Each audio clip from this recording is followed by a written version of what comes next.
NTV অনলাইনে budget প্রত্যাশা অনুষ্ঠানে আমি কাউসার আলম আপনাদেরকে জানাতে স্বাগতম। প্রিয় দর্শক, আপনারা জানেন আগামী কিছুদিনের মধ্যে অন্তর্বর্তীকালীন সরকার 2025-26 অর্থ বছরের বাজেট প্রকাশ করবেন। তো এই বাজেট নিয়ে ব্রাহ্মণবাড়িয়া জেলার নবীনগর উপজেলার মানুষের চিন্তা এবং ভাবনা কি সেটা আমরা আজকে জানার চেষ্টা করব। আমরা ব্যবসায়ীরা সরকারের কাছে একটাই প্রত্যাশা, এরকম একটা বাজেট দেওয়া হোক যেই বাজেটে ব্যবসায়ীরা যাতে সুযোগ সুবিধার আওতায় আসতে পারে। এই দেশে ব্যবসায়ী সুযোগ সুবিধা আসলে এই দেশের সাধারণ জনগণ সুযোগ সুবিধার মধ্যে থাকবে। তো আমি সরকারের কাছে বিনীত আবেদন, এইবারের বাজেটটা যেন হয় ব্যবসায়ী বান্ধব এবং জনকল্যাণ বান্ধব বাজেট।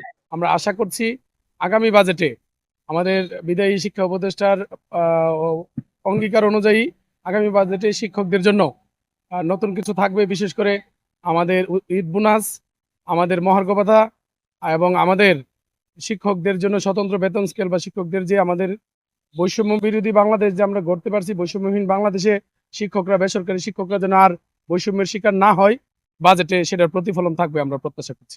সরকারের কাছে প্রত্যাশা যাতে বাজেট জনমানুষের চাহিদার সাথে সামঞ্জস্যপূর্ণ হয়, এমন কিছু কাজ করা যাবে না যাতে সাধারণ মানুষ আরো বেশি কষ্ট পায়।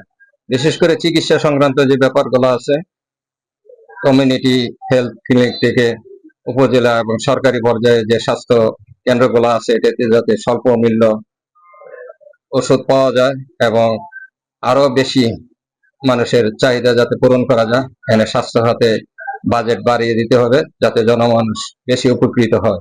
আমরা আসলে সব সময় বাজেট নিয়ে একটা আতঙ্কে থাকি। বাজেটে না জানে এবার কি আসে, না জানে কি আসে, কোন পণ্যের দাম বাড়বে, কোন পণ্যের দাম কমবে, সবসময় এরকম একটা আতঙ্কে থাকি। তবে এখন আমাদের যে অন্তর্বর্তী সরকার আছে, ওনাদের কাছে আমাদের বিশেষ দাবি, এবার বাজেটটা যাতে জনবান্ধব হয়, বাজেটে যাতে আমাদের জনগণের চাওয়া পাওয়া পূর্ণ হয় এবং আমাদের যে নিত্য পণ্যের যে দাম আছে এগুলি যাতে হাতের নাগালে থাকে, এরকম জনবান্ধব বাজেট পেশ করবে এই আশাই আমরা অন্তর্বর্তী সরকারের কাছে। আসলে আমি বাজেটটা যে বুঝি না, সাধারণ পাবলিক হিসাবে আমি এতটুকু বুঝি, সাধারণ পাবলিক হিসাবে আমরা যেন কেনাকাটা কইরা বাজেটটা যেন নিয়ন্ত্রণের ভিতরে থাকে, আমরা এই সরকারের কাছে চাওয়া পাওয়া, সরকারের কাছে আশাবাদী আমরা যেন সাধারণ মানুষ হিসাবে কেনাকাটা কইরা চারটি ডাল ভাত খেয়ে যেন বাঁচতে পারি। প্রত্যেক বছরই বাজেটে কিছু সামগ্রীর দাম যেমন রড, সিমেন্ট, আরো আনুষঙ্গিক যা বিষয় আছে এগুলোর দাম বৃদ্ধি পায়। আবার মাঝে মাঝে আপনার এই জিনিসপত্র দামগুলা মাঝে মাঝে কমেও যায়। তো এই জিনিসটা আমাদের মধ্যে অনেকটা আতঙ্ক হিসেবে বিরাজ করে। তো আমার একটাই চাওয়া থাকবো আমাদের বর্তমান অন্তর্বর্তীকালীন সরকারের কাছে, যে এই বাজেট যাতে আমাদের কাছে জনকল্যাণ বান্ধব হয় এবং জনগণ যাতে এই জিনিসটাকে সুন্দরভাবে গ্রহণ করে, এরকম একটা বাজেট আমরা আশা করি ওনার কাছে। 25-26 অর্থ বছরে অন্তর্বর্তীকালীন সরকারের কাছে যে বাজেট উপস্থাপন হবে, সেই বাজেট উপস্থাপনে আমরা চাই শিক্ষা খাতে যেন সর্বোচ্চ বাজেট উপস্থাপন করা হয়। এই শিক্ষা খাতে সর্বোচ্চ বাজেটের মাধ্যমে শিক্ষা এবং শিক্ষার মান এটা অনেক উন্নত হবে এবং শিক্ষক যারা থাকবেন তারাও সুন্দরভাবে শিক্ষা দান করতে পারবেন, পাশাপাশি ছাত্ররাও উপকৃত হবে। সরকারের কাছে আমরা এমন একটা বাজেট চাই, জনকল্যাণ বাজেট চাই এবং মানুষের পক্ষে একটা বাজেট, সাধারণ মানুষের পক্ষে বাজেট চাই, যেন সাধারণ জনগণ সবকিছু ক্রয় ক্ষমতার মধ্যে থাকে এবং জনজীবন সুন্দর করে চালিয়ে যেতে পারে। আসলে আমরা যারা সাধারণ পাবলিক, আমরা আসলে কি করে বাঁচবো?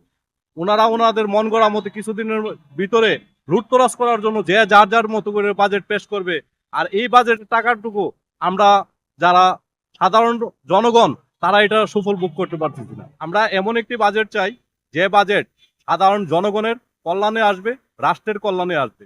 আমাদের বর্তমান যে উপদেষ্টা, তিনি দেশ মোটামুটি ভালো চালাচ্ছে এবং আমরা আশাবাদী যে উনি যে বাজেটটা করবে আগামী দিনে যেন আমাদের গরিব দুঃখী মানুষের উপরে তেমন কোনো ইয়া না পড়ে, সে আশা করি। 2025-26 অর্থ বছরের বাজেট নিয়ে নবীনগরের সাধারণ মানুষের কথা আমরা তুলে ধরার চেষ্টা করেছি।